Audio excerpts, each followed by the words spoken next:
നമസ്കാരം, ഭാരത് ലൈവിലേക്ക് സ്വാഗതം.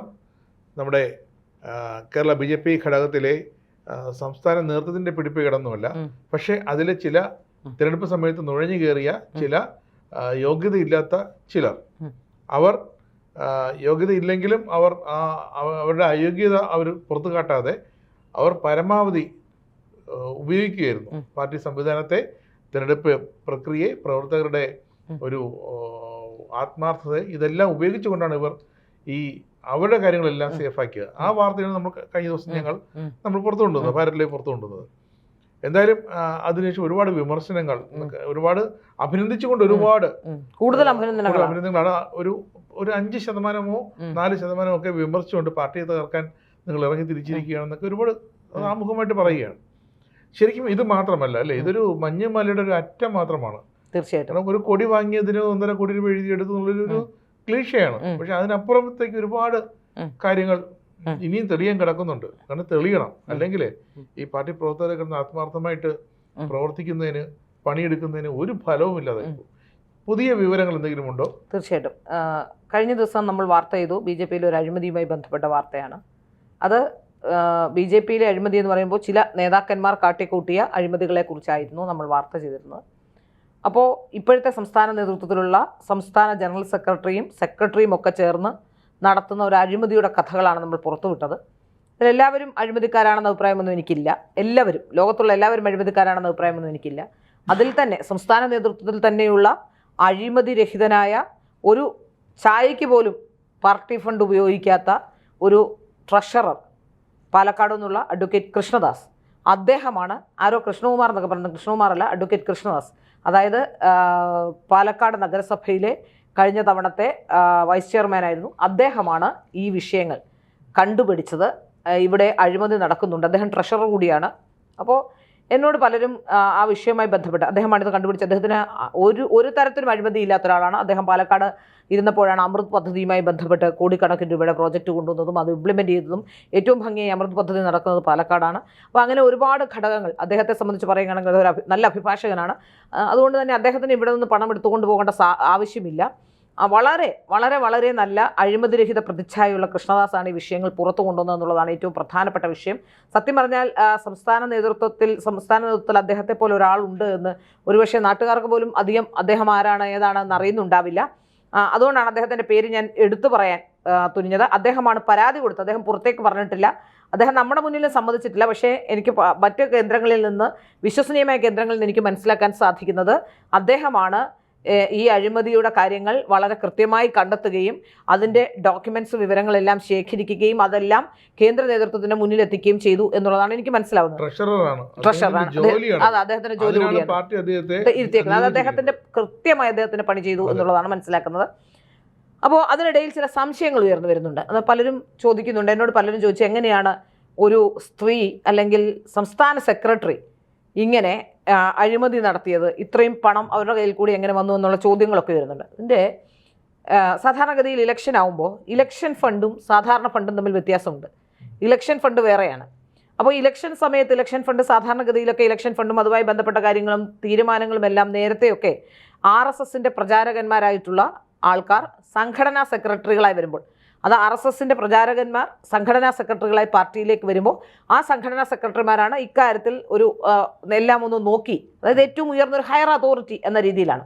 അപ്പോൾ എന്തെങ്കിലും പ്രശ്നമുണ്ടെങ്കിൽ, പാർട്ടി പ്രവർത്തകർക്ക് എന്തെങ്കിലും പ്രശ്നമുണ്ടെങ്കിൽ, ഈവൻ സംസ്ഥാന പ്രസിഡന്റിനെതിരെ പോലും ഒരു പരാതി ഉന്നയിക്കണമെങ്കിൽ ഉന്നയിക്കാനുള്ള സംവിധാനമായിരുന്നു ഈ ഓർഗനൈസിംഗ് സെക്രട്ടറി എന്ന് പറയുന്നത്.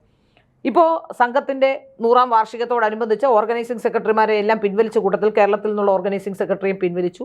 യഥാർത്ഥത്തിൽ അതാണ് ഈ കൊള്ളക്കാർക്ക് വലിയ ഗുണം ചെയ്തത്, ഒന്നാമത്തെ കാര്യം. രണ്ടാമതൊരു സംസ്ഥാന സെക്രട്ടറി എങ്ങനെയാണ് പണം ഇത്തരം ചെലവഴിക്കുന്നതെന്നുള്ള ചോദ്യം, അത് സംസ്ഥാന സെക്രട്ടറി സുരേഷ് സംസ്ഥാന ജനറൽ സെക്രട്ടറിയായി വരുന്നു. രാജീവ് ചന്ദ്രശേഖർജി കേരളത്തിൽ വന്ന് BJPയുടെ സാരഥ്യം ഏറ്റെടുക്കുമ്പോൾ തിരുവനന്തപുരത്ത് നിന്ന് ഒരാൾ വേണം. അതുകൊണ്ട് തന്നെ അതിനു മുമ്പും ചില തെരഞ്ഞെടുപ്പുകൾ അദ്ദേഹത്തോടൊപ്പം പ്രവർത്തിച്ചിട്ടുള്ളതുകൊണ്ട് അന്നൊക്കെ പരിചയമുണ്ട്. ഫുൾ ടൈം രാവിലെ തൊട്ട് വൈകുന്നേരം വരെ കൂടെ നിൽക്കും. അങ്ങനെയുള്ള കാരണങ്ങളൊക്കെ കൊണ്ട് ഒരുപക്ഷെ അതായിരിക്കാം കാരണം. പിന്നെ സംഘവും അന്ന് സുരേഷിനെ വലിയ രീതിയിൽ പ്രൊട്ടക്റ്റ് ചെയ്തിരുന്നതാണ് എനിക്ക് മനസ്സിലാക്കാൻ സാധിക്കുന്നത്. സംഘത്തിന് എതിർപ്പുണ്ടായിരുന്നില്ല സുരേഷിനെ അന്ന് വെക്കാൻ. ഇത്രത്തോളം വലിയ അഴിമതി നടത്തുമെന്ന് സംഘത്തിനും അറിയില്ലായിരിക്കും. ഏതായാലും അങ്ങനെയാണ് സംസ്ഥാന സെക്രട്ടറിയായി സുരേഷ് വരുന്നത്. അപ്പോൾ സംസ്ഥാന സെക്രട്ടറിയായി സുരേഷ് വന്ന ഉടൻ തന്നെ സുരേഷിൻ്റെ ഭാര്യയുടെയും പേര് അഞ്ജന എന്നാണ്. പലർക്കും സംശയമുണ്ട്, പലരും ഇത്തരത്തിലുള്ള ചോദ്യങ്ങളൊക്കെ ചോദിക്കുന്നതിന് മറുപടി കൂടിയാണ്. ഞാനത് ക്ലാരിറ്റി ഒന്നുകൂടി വരുത്തുകയാണ്. സുരേഷിൻ്റെ ഭാര്യ അഡ്വക്കേറ്റ് അഞ്ജന ദേവി, അവർ ഏഷ്യാനെറ്റിൻ്റെ ലീഗൽ കാര്യങ്ങൾ നോക്കുന്ന ആളാണ്, കോടതിയിൽ പ്രാക്ടീസ് ചെയ്യുന്ന ലോയറല്ല. അപ്പോൾ അവരാണ് വനിതാ കമ്മീഷന്റെ അഡ്വൈസറി ബോർഡിലേക്ക് സുരേഷ് വന്ന ശേഷം ഉടൻ തന്നെ ദേശീയ വനിതാ കമ്മീഷന്റെ അഡ്വൈസറി ബോർഡിലേക്ക് അവരെ എത്തിക്കുകയായിരുന്നു. കാരണം സുരേഷിന് തന്നെ അറിയാം, ഇവിടെ എന്തെങ്കിലുമൊക്കെ കുഴപ്പം കാണിച്ചാൽ ഏതെങ്കിലുമൊക്കെ നേതാക്കന്മാരുമായി കേന്ദ്രത്തിലൊരു ബന്ധമുണ്ടെങ്കിൽ, ഒരു പിടിപാടുണ്ടെങ്കിൽ പിടിച്ചു നിൽക്കാൻ കഴിയുമെന്നതിൻ്റെ അടിസ്ഥാനത്തിലായിരിക്കാം ഇത്രയും കാലം. അതായത് അവർ സാധാരണഗതിയിൽ AVP-യിലൂടെ ഒക്കെ പ്രവർത്തിച്ചു വന്ന ഒരാളാണ്. എനിക്ക് എൻ്റെ കൂടെയും പലരും ഞാൻ ആരാണെന്ന് പലരും ചോദിക്കുന്നുണ്ട്. ഞാൻ ആരാണെന്ന് ചോദിച്ചാൽ 3 വയസ്സ് മുതൽ ബാലഗോകുലത്തിൽ പോകുന്ന, അതിനുശേഷം ബാലഗോകുലത്തിൽ പോയിരുന്ന, അതിനുശേഷം ABVP-യിലൂടെ കോളേജിൽ യൂണിറ്റ് തലം മുതൽ ABVP-യുടെ ദേശീയ കമ്മിറ്റിയിൽ വരെ പ്രവർത്തിച്ചിരുന്ന ഒരു പ്രവർത്തകയായിരുന്നു ഞാൻ. അതിനുശേഷമാണ് ഞാൻ പത്രപ്രവർത്തക രംഗത്തേക്ക് വരുന്നത്. പത്രപ്രവർത്തക രംഗത്ത് വന്നപ്പോൾ രാഷ്ട്രീയ രംഗത്ത് സജീവമായില്ല. അതിനുശേഷം പത്രപ്രവർത്തക യൂണിയൻ്റെ സംസ്ഥാന സെക്രട്ടറി വരെയായിരുന്നു. നിലവിൽ സാധാരണക്കാരിയായി ഒരു മാധ്യമ സ്ഥാപനം നടത്തിക്കൊണ്ടു പോവുകയാണ്.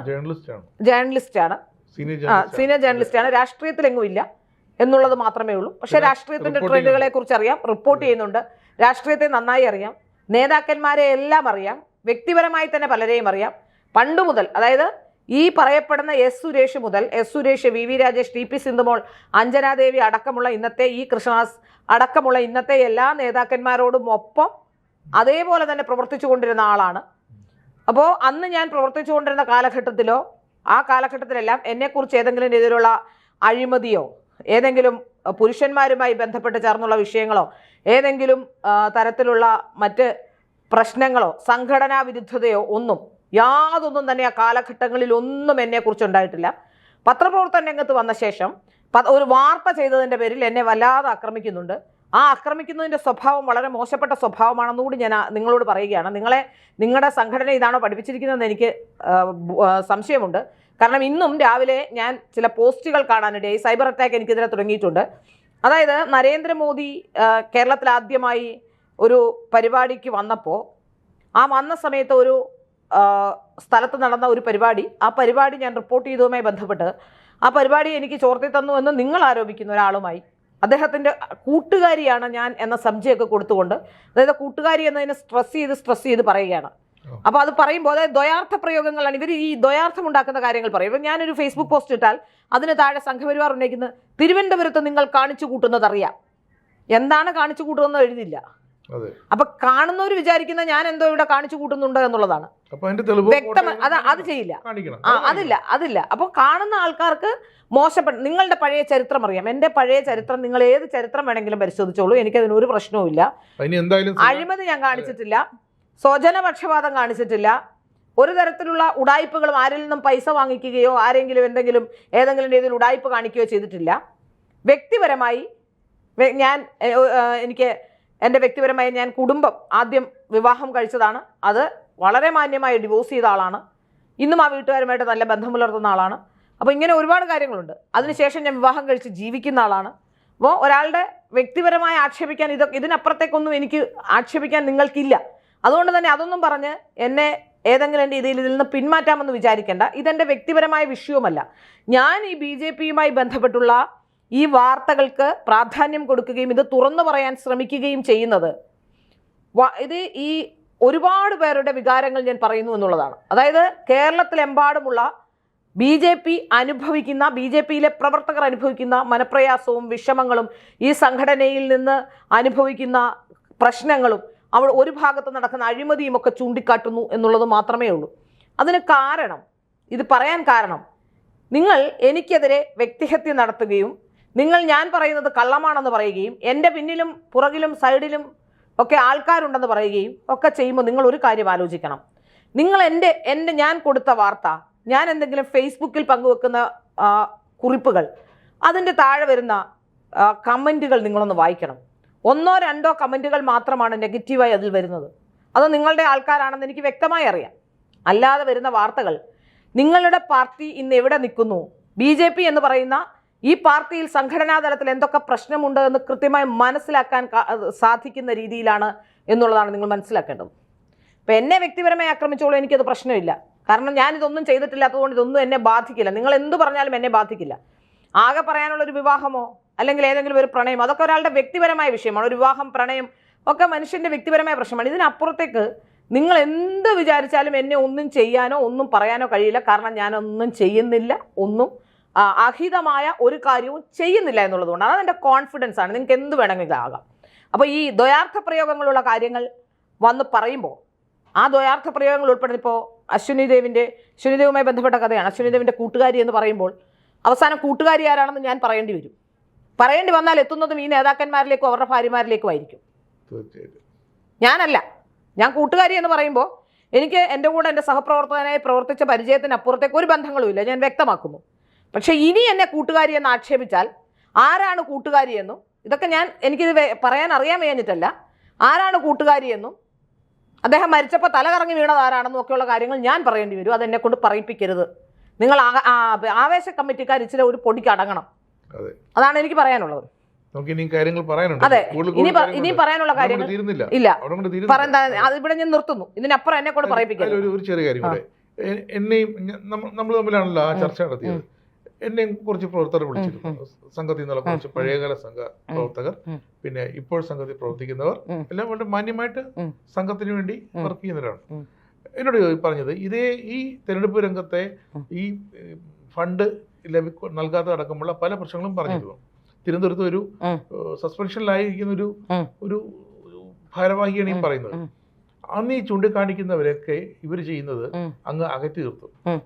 അതായത് തെറ്റു പറയുകയോ അല്ലെങ്കിൽ ഏതെങ്കിലും അഴിമതികൾ തുറന്നു കാണിക്കുകയോ ചെയ്യുന്നവരെ ഉടനെ സംഘടനാ വിരുദ്ധരായി പ്രഖ്യാപിക്കുക എന്നുള്ളതാണ് ചെയ്യുന്നത്. ഇപ്പൊ തന്നെ ഈ അഞ്ജനയും അതുപോലെ തന്നെ പാങ്ങപ്പാറ രാജുവും ഒക്കെ ബന്ധപ്പെട്ട ഈ വിഷയത്തിൽ പുറത്താക്കി എന്ന് ഇതുവരെ സമ്മതിക്കുന്നില്ല സംസ്ഥാന നേതൃത്വം. ഒന്ന്, രാജീവ് ചന്ദ്രശേഖർ ഇവിടെ ഇല്ല. ഞാൻ മനസ്സിലാക്കുന്നത് MT രമേശും കുമ്മനം രാജശേഖരനും അടക്കമുള്ളവർ ഈ വിഷയത്തിൽ വ്യത്യസ്ത നിലപാടെടുത്തുകൊണ്ട് പുറത്താക്കരുത് എന്ന് പറയുന്നു എന്നുള്ളതാണ്. കുമ്മനത്തിന് പ്രത്യേക അജണ്ടകളൊന്നും ഉണ്ടെന്ന് ഞാൻ വിശ്വസിക്കുന്നില്ല. കാരണം അദ്ദേഹത്തെ എനിക്ക് നന്നായിട്ട് അറിയാം. അദ്ദേഹത്തിനെ സംബന്ധിച്ചിടത്തോളം ആരെങ്കിലും കരഞ്ഞു പറയുകയോ വിഷമം പറയുകയൊക്കെ ചെയ്ത് അദ്ദേഹം അതിന് അടിപ്പെട്ടു പോകും. വെറും ശുദ്ധനാണ്. ഞാൻ പണ്ടും രാജേട്ടനോട് ഒരിക്കൽ പറഞ്ഞിട്ടുള്ളതാണ്. ഞാനൊരിക്കൽ ജന്മഭൂമിയുമായി ബന്ധപ്പെട്ട ഒരു വിഷയത്തിൽ ഇതേപോലെ ഞാൻ ഉന്നയിച്ച ഒരു പ്രശ്നത്തിൽ അദ്ദേഹം ഇതേപോലൊരു നിലപാടെടുത്തു. ആ നിലപാടുമായി ബന്ധപ്പെട്ട് അതിനുശേഷം ആ വിഷയത്തിൽ ഞാൻ ഉന്നയിച്ച ഭാഗം 100% ശരിയായിരുന്നുവെന്നും പിന്നീട് ജന്മഭൂമിക്ക് തന്നെ ബോധ്യപ്പെടുകയും 100% 1% പോലും ഞാൻ ഉന്നയിച്ച കാര്യങ്ങളിൽ തെറ്റില്ല എന്നും ആ വിഷയത്തിൽ ഇവരൊക്കെ തെറ്റായിരുന്നുവെന്നും തെളിഞ്ഞതാണ്. അതുകൊണ്ട് രാജേട്ടനോട് അന്ന് ഞാൻ പറഞ്ഞതാണ്, രാജേട്ട ശുദ്ധം ദുഷ്ടന്റെ ഫലം ചെയ്യും. അതുകൊണ്ട് രാജേട്ടൻ ഇത്തരം വിഷയങ്ങളിൽ കുറച്ചുകൂടി അവധാനതയോടെ ഇടപെടണം എന്ന് ഞാൻ അന്ന് രാജേട്ടനോട് നേരിട്ട് പറഞ്ഞ ഒരാളാണ്.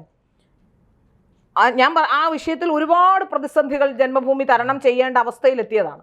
പക്ഷെ അന്ന് ഞാനിതൊന്നും പുറത്തു പറയാതെ, എന്നെ സംബന്ധിച്ചിടത്തോളം ഞാൻ സംഘടനയെ വളരെയധികം സ്നേഹിക്കുന്ന ഒരാളാണ്. ഇവരാരും പറയുന്ന പോലല്ല. അന്നും എനിക്ക് ആ വിഷയങ്ങൾ എന്താണെന്ന് ഞാൻ പൊതുസമൂഹത്തോട് പറഞ്ഞിരുന്നുവെങ്കിൽ, അന്നുണ്ടായ പ്രശ്നങ്ങൾ പൊതുസമൂഹത്തോട് പറഞ്ഞിരുന്നുവെങ്കിൽ, എന്നോട് അന്ന് പത്രപ്രവർത്തക യൂണിയൻ അടക്കമുള്ള എന്നെ വളരെ ബുദ്ധിമുട്ടിച്ച ആ വിഷയം പത്രപ്രവർത്തക യൂണിയനിൽ നിന്നുള്ള ചിലർ അത് പരാതിയായി ഉന്നയിക്കാൻ പറഞ്ഞു. ചില ആൾക്കാർ അത് പുറത്തു പറയണമെന്ന് ആവശ്യപ്പെട്ടു. പക്ഷെ ഞാനതൊന്നും ചെയ്തില്ല. അത് ഒരു സ്ഥാപനത്തിൻ്റെ വിഷയമാണ്, അത് അവിടെ തീരട്ടെ. മാത്രമല്ല അന്ന് എന്നോട് കർത്താജി വളരെ കൃത്യമായി എന്നോട് പറഞ്ഞു, നിങ്ങളുടെ ഭാഗമാണ് ശരിയെന്ന് എനിക്കറിയാം, പക്ഷേ തൽക്കാലം ചില നടപടികൾ വേണം, അത് ഈ സംഘടനയുടെയും സ്ഥാപനത്തിൻ്റെയും കെട്ടുറപ്പിന് ആവശ്യമാണ്, അതുകൊണ്ട് സഹകരിക്കണമെന്ന് പറഞ്ഞതുകൊണ്ട് ഞാനതിൽ സഹകരിക്കുകയും ചെയ്തു. പക്ഷെ ഇപ്പോഴും ഞാൻ പറയുന്നു, MT രമേശ് അടക്കമുള്ളവർ ഇതിൽ നടപടിയെടുക്കരുതെന്ന് ആവശ്യപ്പെടുന്നത്, ഒന്ന്, ഇത്രയും കാലം MT രമേശ് ഉണ്ടാക്കിയ ഒരു അഴിമതിരഹിത ഇമേജ് ഉണ്ടായിരുന്നു. MT രമേശിനെ സംബന്ധിച്ച് വലിയ ആരോപണങ്ങളൊന്നും നമ്മൾ കേട്ടിട്ടില്ല. മെഡിക്കൽ കോളേജിന് ശേഷമാണ് ചെറിയ ആരോപണങ്ങളിൽ അദ്ദേഹം വന്നത്. പക്ഷെ ഞാൻ മനസ്സിലാക്കുന്നത് ഈ തെരഞ്ഞെടുപ്പിൽ നാഥനില്ലാത്ത കളരി ആയതുകൊണ്ടാണോ എന്താണോ എന്നറിയില്ല, അദ്ദേഹം അടക്കം ഇത്തരത്തിലുള്ള പ്രശ്നങ്ങൾ ഉൾപ്പെട്ടിട്ടുണ്ട് എന്നുള്ളതാണ്. അതായത് മാധ്യമപ്രവർത്തകർ, വേറെ മാധ്യമപ്രവർത്തനവുമായി ബന്ധപ്പെട്ട് നമ്മൾ നേരത്തെ ഒരു വാർത്ത കൊടുത്തിരുന്ന ഒരു മാധ്യമപ്രവർത്തകയുമായി ബന്ധപ്പെട്ട് ഈ പ്രാവശ്യം കേരളത്തിലെ BJPയെ അങ്ങേയറ്റം, സംഘപരിവാറിനെ അങ്ങേയറ്റം ഇകഴ്ത്തുന്ന ഒരു ആൾക്കാണ് ഈ PR നൽകിയിരുന്നത്. അപ്പോൾ അതുമായി ബന്ധപ്പെട്ട വാർത്ത നൽകുന്നു. അതിൻ്റെ പിന്നിൽ MT രമേശാണെന്ന് ഞാൻ മനസ്സിലാക്കുന്നു. അതുപോലെ തന്നെ MT രമേശിൻ്റെ ഏറ്റവും അടുപ്പക്കാരനും സുരേഷിൻ്റെ അടുപ്പക്കാരനും ഇവരെല്ലാം ഒരു ഗ്യാങ് ആണിപ്പോൾ. അത് MT രമേശിൻ്റെ ഏറ്റവും വലിയ അടുപ്പക്കാരനായ ഒരു സംസ്ഥാന സെക്രട്ടറി ഇതേപോലെ 40 ലക്ഷം രൂപ വിവിധ ബാങ്കുകളിൽ ലോൺ അടച്ചിട്ടുണ്ട്. ആ വിവരങ്ങളും എൻ്റെ കയ്യിലുണ്ട്. മറ്റൊരാൾ ഈ സംസ്ഥാന സെക്രട്ടറി അല്ല, മറ്റൊരു സംസ്ഥാന സെക്രട്ടറി. അപ്പോൾ സംസ്ഥാന ജനറൽ സെക്രട്ടറിയും ഇതേപോലെ തന്നെ ചില കാര്യങ്ങൾ നടത്തിയിട്ടുണ്ട്. അപ്പോൾ ഇതിൽ നമുക്ക് മനസ്സിലാക്കാൻ സാധിക്കുന്നത് ഇത്തവണത്തെ തെരഞ്ഞെടുപ്പ് എല്ലാവർക്കും പണം ഉണ്ടാക്കാനുള്ള ഒരു ആയുധമായിരുന്നു എന്നുള്ളതാണ്. കേരളത്തിൽ ഒട്ടാകെ എല്ലാ ജില്ലകളിൽ നിന്നും ഒരു ജില്ലകളിൽ നിന്ന് പോലും എനിക്ക് കോൾ വരാത്തതില്ല. ഇന്നലെ സത്യം പറഞ്ഞാൽ ഇന്നലെ എനിക്ക് ഈ കഴുത്തിനൊക്കെ വേദനയായി. എനിക്ക് ഫോൺ അറ്റൻഡ് ചെയ്തിട്ട് എൻ്റെ ഫോൺ ചാർജ് 3 തവണയാണ് ഞാൻ എൻ്റെ ഫോൺ ഇന്നലെ ചാർജ് ചെയ്തത്. രാവിലെ മുതൽ എനിക്ക് ഓരോരുത്തർ വിളിച്ച് അവരുടെ ഓരോ കാര്യങ്ങൾ പറഞ്ഞു തന്നുകൊണ്ടിരിക്കുകയാണ് ഇന്നലെ. അപ്പോൾ ഇതിൽ നിന്ന് എനിക്ക് മനസ്സിലാവുന്നത് കേരളത്തിലൂടെ അത് ഈ നേതാക്കന്മാരൊന്നും അല്ല കേട്ടോ, ഒരു നേതാവും അല്ല, അവിടുത്തെ പ്രവർത്തകർ അവരുടെ വികാരം പങ്കുവെക്കാൻ വേണ്ടി വിളിക്കുന്നതാണ്, അല്ലാതെ നേതാക്കന്മാരല്ല ആരും. ഒരു പ്രവർത്തകൻ ഈ ചോദിച്ചതാണ്, ഇലക്ഷന് ഏജന്റുമാരിരുന്നല്ലോ ബൂത്തുകളിൽ, ബ്ലാങ്ക് വൗച്ചറാണ് ഒപ്പിട്ട് വാങ്ങിച്ചത്. ഒന്നല്ല 7, 8 ഒക്കെ. അപ്പൊ ഇതെന്താണ് ഇപ്പോഴാണ് ഇവർക്ക് ആൾക്കാർക്ക് മനസ്സിലായത്. നേരത്തെ ഞാൻ പറഞ്ഞില്ലേ, നേരത്തെ ഒരു സംഘടനാ സംവിധാനം ഉണ്ട്. എന്തൊക്കെ ആരോപണങ്ങൾ, രാഷ്ട്രീയ ആരോപണങ്ങൾ ഉന്നയിച്ചാലും, ഇതിനു മുമ്പ് വരെയുള്ള ആൾക്കാരെ രാഷ്ട്രീയ ആരോപണങ്ങൾ ഉന്നയിച്ചാലും ഈ തീവെട്ടിക്കൊള്ള ഉണ്ടായിരുന്നില്ല. ചെറിയ പണമൊക്കെ അങ്ങോട്ടും ഇങ്ങോട്ടും ഇപ്പോൾ ചെലവിനും ഒക്കെ എടുക്കുന്ന കാര്യങ്ങളൊക്കെ ഉണ്ടാവാം. പക്ഷെ ഈ തീവെട്ടിക്കൊള്ള എന്ന് പറയുന്നത് ഉണ്ടായത് ഈ കാലഘട്ടത്തിലാണ്. സത്യത്തിൽ രാജീവ് ചന്ദ്രശേഖർ ഒരു അഴിമതിക്കാരനോ അദ്ദേഹം ഒരു സംഘടനാ വിരുദ്ധനോ അല്ലെങ്കിൽ ഏതെങ്കിലും തരത്തിൽ അദ്ദേഹത്തിന് പ്രത്യേക താല്പര്യമുള്ള ആളല്ല അദ്ദേഹം. പക്ഷേ അദ്ദേഹം ഇരിക്കുന്നൊരു കമ്മിറ്റിയിൽ ഇത് അദ്ദേഹം പ്രോത്സാഹിപ്പിക്കരുത്. ഇപ്പോൾ ഇവർ പറഞ്ഞുണ്ടാക്കുന്നത് ഏതെങ്കിലും ആൾക്കാർക്കെതിരെ നടപടിയെടുത്താൽ, ഇപ്പോൾ MT രമേശ് അടക്കമുള്ളവർ, കുമ്മനം അടക്കമുള്ളവർ പറയുന്നത് നടപടിയെടുത്താൽ അത് മാധ്യമപ്രവർത്തകരെയും നാണക്കേടാണ് എന്നുള്ളതാണ്. ഞാനൊരു കാര്യം ചോദിക്കട്ടെ, അയോധ്യയിലെ രാമക്ഷേത്രം അതിലോളം വലുതല്ലല്ലോ മറ്റൊന്നും. അയോധ്യയിലെ രാമക്ഷേത്രത്തിന് വേണ്ടിയാണ് ഏറ്റവും കൂടുതൽ RSSഉം BJPയും സംഘപരിവാറുകാരും ഹിന്ദുക്കളും എല്ലാം പോരാടിയിട്ടുള്ളത്. ആ രാമക്ഷേത്രത്തിൽ ഒരു അഴിമതി നടക്കുമ്പോൾ ആ അഴിമതി അത് അഴിമതിയാണ് അത് എന്ന് മനസ്സിലായപ്പോൾ തന്നെ സർക്കാർ എടുത്ത സമീപനം എന്താ? അതും BJPയുടെ മുഖ്യമന്ത്രി എടുത്ത സമീപനം എന്താ? യോഗി ആദിത്യനാഥ് SIT രൂപീകരിച്ചു. SIT കൃത്യമായ അന്വേഷണം നടത്തി. പഴുതടച്ചുള്ള അന്വേഷണത്തിലൂടെ അത് പണം കൊണ്ടുപോയിട്ടുള്ളത് കൃത്യമായും വ്യക്തമായും കണ്ടെത്തി. അവരെ എന്താണ് ചെയ്യുന്നത്, അടുത്ത CBI അന്വേഷണത്തിലേക്ക് പോകാമെന്നോ എന്നാണ് ഞാൻ മനസ്സിലാക്കുന്നത്. അപ്പോൾ വളരെ കൃത്യമായി തന്നെ അന്വേഷണം നടത്തി. ഇനിയും അപ്പോൾ ഞാൻ പറയുന്നത് ഇങ്ങനെയുള്ള കാര്യങ്ങളിൽ ഒരു പ്രാവശ്യമെങ്കിലും അന്വേഷണം നടത്തി കൃത്യമായ നടപടിയെടുത്താൽ അതൊരു സന്ദേശമാകുമെന്നുള്ളതാണ്. അവിടെ ഇഡിയും വരുന്നുണ്ട്. കാരണം SBI ബാങ്കാണ് ഈ പണം സംഭാവന കിട്ടുന്ന പണമൊക്കെ ശേഖരിക്കുന്നതിന്റെ ചുമതല. അവർ സ്വകാര്യ ഏജൻസി ഏൽപ്പിച്ചിരിക്കുക. പക്ഷേ ഈ SBI ബാങ്കിലെ ജീവനക്കാരും ഇപ്പോൾ അറസ്റ്റിലാവുന്നുണ്ട്, ഈ സ്വകാര്യ ഏജൻസിക്കാരുമുണ്ട്. അപ്പോൾ ഇവരുടെ സാമ്പത്തിക ഇടപാടുകൾ, ഇവർ വാങ്ങിക്കൂട്ടിയ ഇഡി അന്വേഷിക്കണമെന്ന് ഇപ്പോൾ UP സർക്കാർ ആവശ്യപ്പെട്ടിരിക്കുകയാണ്. അയോധ്യ പോലീസ് ഇഡിക്ക് കത്ത് നൽകി. അതെ, അതുപോലെ മാതൃകാപരമായ നീക്കമാണ് BJPയുടെ ഭാഗത്തു നിന്നുണ്ടാകേണ്ടത്. അത് നേതാക്കന്മാരെല്ലാം ചേർന്ന് നിന്നുകൊണ്ട് അഞ്ജനയെ സംരക്ഷിക്കാനോ അല്ലെങ്കിൽ ഇത്തരത്തിലുള്ള അഴിമതിക്കാരോ സംരക്ഷിക്കാനുള്ള നീക്കമല്ല നടത്തേണ്ടത്. അത് സത്യത്തിൽ BJPയെ തകർക്കുമെന്നേ പറയാനുള്ളൂ. നിങ്ങൾ പറയുന്നുണ്ടല്ലോ ഞാനാണ് BJPയെ തകർക്കാൻ, സംഘടനാപരമായി തകർക്കാൻ ശ്രമിക്കുന്നു എന്ന് പറയുമ്പോൾ അഴിമതിയുടെ, അതായത് കേരളത്തിൽ സംഘടനാ പ്രവർത്തനമില്ല. ഞാൻ വ്യക്തവും കൃത്യമായി പറയുന്നു. അടുത്ത കാലത്ത് നടത്തിയ ഏതെങ്കിലും ഒരു രാഷ്ട്രീയ വിഷയം, ഏതെങ്കിലും ഒരു വിഷയത്തിൽ നടത്തിയ ഇടപെടലുകൾ പറയൂ. ആകെ ഇന്നലെ മിനിഞ്ഞാന്നോ മറ്റോ യുവമോർച്ചയുടെ നേതൃത്വത്തിലുള്ള ഒരു PSC മാർച്ച് നടത്തിയിട്ടുണ്ട്. ഈ മാർച്ചുകളോ അല്ലെങ്കിൽ ഇത്തരത്തിലുള്ള പരിപാടികളോ മാത്രമല്ല, ജനങ്ങളുടെ ഇടയിൽ നിങ്ങൾ എന്ത് പ്രവർത്തനമാണ് നടത്തുന്നത് എന്നുള്ളത് ഏറ്റവും പ്രധാനപ്പെട്ട വിഷയമാണ്. ഇവിടെ പല പ്രവർത്തകരും കടം വന്നിട്ടുള്ള, സംഘടനാ പ്രവർത്തനം നടത്തി കടം വന്നിട്ടുള്ള ഒരുപാട് പേര് ഇന്നലെ എന്നെ വിളിച്ചു. വീടുകൾ നഷ്ടപ്പെട്ടിട്ടുള്ളവരുണ്ട്. എനിക്കറിയാം ശബരിമലയിൽ CPMലേക്ക് പോയ ഒരു അടുത്ത കാലത്ത് വളരെ ഒരു 3-4 വർഷങ്ങൾക്കിടയിൽ CPMലേക്ക് പോയ ഒരു RSS പ്രവർത്തകനുണ്ടായിരുന്നു. എനിക്കറിയാം അയാളുടെ ഭാര്യ എന്നോട് കരഞ്ഞുകൊണ്ട് പറഞ്ഞതാണ്, ശബരിമലയിലെ സമരം നടക്കുന്ന സമയത്ത്, ശബരിമല സമരം നടക്കുന്ന എല്ലാ ദിവസവും അദ്ദേഹം ശബരിമല സമരത്തിൻ്റെ ഒപ്പമാണ്, ജോലിക്ക് പോയില്ല. വീട്ടിൽ എന്നോട് കരഞ്ഞു പറഞ്ഞതാണ് കഞ്ഞി വെക്കാൻ അരിയില്ലെന്ന് എന്ന് കരഞ്ഞു പറഞ്ഞിട്ടുണ്ട് എന്നോട്. അതിനുശേഷം അദ്ദേഹം ഒരു പിഗ്മി ഏജന്റ് ആയിരുന്നു, ഒരു സ്ഥാപനത്തിൽ ജോലിക്ക് പോയില്ല, സംഘടനാ പ്രവർത്തനം നടത്തുകയാണ്. അങ്ങനെ അദ്ദേഹം പിന്നീട് ഇവർ പുകച്ച് പുറത്ത് ചാടിച്ചു. CPMലേക്ക് പോകേണ്ട അവസ്ഥ അദ്ദേഹത്തിനെത്തി. അതിനുശേഷം അദ്ദേഹം മാനസികമായി, എനിക്ക് തോന്നുന്നില്ല അദ്ദേഹം ഇപ്പോൾ പോലും അവിടെ നിൽക്കാൻ പരുവപ്പെട്ടിട്ടുണ്ട് എന്നുള്ളത്. പക്ഷേ അതുകൊണ്ട് അദ്ദേഹത്തിൻ്റെ ഭാര്യയ്ക്ക് ജോലി കിട്ടി, അദ്ദേഹം വലിയ കുഴപ്പമില്ലാതെ ജീവിച്ചു പോയപ്പോൾ. ഞാൻ പറയുന്നത് നിങ്ങൾ പ്രവർത്തകർക്ക് യാതൊരു ഗുണം ചെയ്യുന്നില്ല. കേരളത്തിലെ ഈ സംഘടന വന്ന ശേഷം ഏത് പ്രവർത്തകർക്കാണ്, സാധാരണക്കാരനായ ഏത് പ്രവർത്തകനാണ് ഗുണമുണ്ടായിട്ടുള്ളത്? ഏതെങ്കിലും ഒരാൾക്ക് ഒരു ജോലി വാങ്ങിച്ചു കൊടുക്കുകയോ ഏതെങ്കിലും ഒരാൾക്ക് ഏതെങ്കിലും ഒരു സ്ഥാപനം ഇഷ്ടംപോലെ സ്ഥലങ്ങളിൽ ജോലിക്ക് കയറ്റാനും അതുപോലെ ഇപ്പോൾ വിഴിഞ്ഞമാണെങ്കിലും വിഴിഞ്ഞത്തൊക്കെ ഇവർ ജോലിക്ക് കയറ്റിയിട്ടുള്ള പലരും CPM-കാരാണെന്നാണ് പറയുന്നത്. അതായത് പണം വാങ്ങിക്കാൻ എളുപ്പം. ഇപ്പോൾ ഒരു RSS-കാരൻ വന്നാൽ പെട്ടെന്ന് പണം ചോദിക്കാൻ കഴിയില്ലല്ലോ BJP-കാരനെ വന്നാൽ. അപ്പോൾ അതുകൊണ്ട് പാവം പിടിച്ച ഒരാൾ വന്ന് പണം ചോദിക്കാൻ കഴിയാത്തതുകൊണ്ട് നേതാക്കന്മാർ അങ്ങനെയുള്ളവരെയാണ് പലപ്പോഴും ജോലിക്ക് കയറ്റിയിട്ടുള്ളത്. സ്വകാര്യ സ്ഥാപനങ്ങളുണ്ട്, പിന്നെ മറ്റ് എവിടെയെങ്കിലുമൊക്കെ എന്തെങ്കിലുമൊക്കെ ജോലിക്ക് സഹായം ചെയ്തു. പ്രൈവറ്റ് സ്ഥാപനങ്ങൾ ഇതൊക്കെ വിളിച്ചു പറഞ്ഞാൽ ഒരു ഫോൺ കോളിലൊക്കെ ഏതെങ്കിലും നേതാക്കൾ വിളിച്ചു പറഞ്ഞാൽ ജോലിയൊക്കെ കിട്ടും ആൾക്കാർക്ക്. ഇതൊന്നും ചെയ്യില്ല. ഒരു കാര്യം, നേതാക്കൾ അവരുടെ ധനസമ്പാദനത്തിനുള്ള മാർഗവും അവരെയും അവരുടെ പിണിയാളുകളെയും ഈ പാർട്ടിയിൽ അവരോധിക്കുക എന്നതിനപ്പുറത്തേക്ക് ഒരു സംഘടനാപരമായ ഒരു കാര്യവും ഒരാൾക്കും ചെയ്യില്ല. ഇത് തുറന്നു പറയുന്ന ഞാൻ അടക്കമുള്ളവരെ ഞാൻ വ്യക്തമായി പറയാം, ഞാൻ സംഘടനാ വിരുദ്ധയല്ല. സംഘടനയുടെ ഐഡിയോളജിയെ ഒരിക്കലും ഞാൻ ചോദ്യം ചെയ്തിട്ടില്ല. RSS-ന്റെയോ BJP-യുടെയോ ഐഡിയോളജിയെ ചോദ്യം ചെയ്യുന്ന ആളെയല്ല ഞാൻ. പക്ഷേ അവിടെ ആ ഐഡിയോളജി എന്താണ് ഒരു ആലോചിച്ച് എനിക്ക് വിഷമം വരുന്നത് എന്താ പറയുക, ഞാൻ ഭയങ്കര ദൈവവിശ്വാസിയാണ്. ഈ ലോകത്ത് ദൈവികമായ രാഷ്ട്രീയ പ്രസ്ഥാനം എന്ന് പറയേണ്ടിയിരിക്കുന്നു BJP-യെ. ഏതൊരു പരിപാടി നടത്തിയാലും നിലവിളക്ക് കൊളുത്തിക്കൊണ്ട് അവിടെ മന്ത്രം ചൊല്ലിക്കൊണ്ട് തുടങ്ങുന്ന ഒരു പരിപാടിയാണ് സംഘപരിവാർ സംഘടനകളാണെങ്കിലും BJP പോലുള്ള സംഘടനകളാണെങ്കിലും. അതിൻ്റെ ഗുണമാണ് ഇത്രയും കാലം ഈ സംഘടന തകർന്നു പോകാതിരിക്കുന്നതെന്ന് വിശ്വസിക്കുന്ന ഒരാളാണ് ഞാൻ. ജനങ്ങളുടെ ഇമോഷൻ, അതായത് ഇപ്പം നമ്മൾ പറഞ്ഞില്ലേ, എന്തൊക്കെ പറഞ്ഞാലും ഇത് വിട്ടുപോകാൻ കഴിയാത്ത, വീട്ടിൽ കഞ്ഞി കുടിച്ചില്ലെങ്കിലും ഈ സംഘടന വിട്ടുപോകാൻ കഴിയാത്ത പലരുമുണ്ട്. ഇപ്പോൾ പലരും പറയുന്നുണ്ടല്ലോ, പലരും ഇതൊക്കെ പറയുന്നുണ്ട്.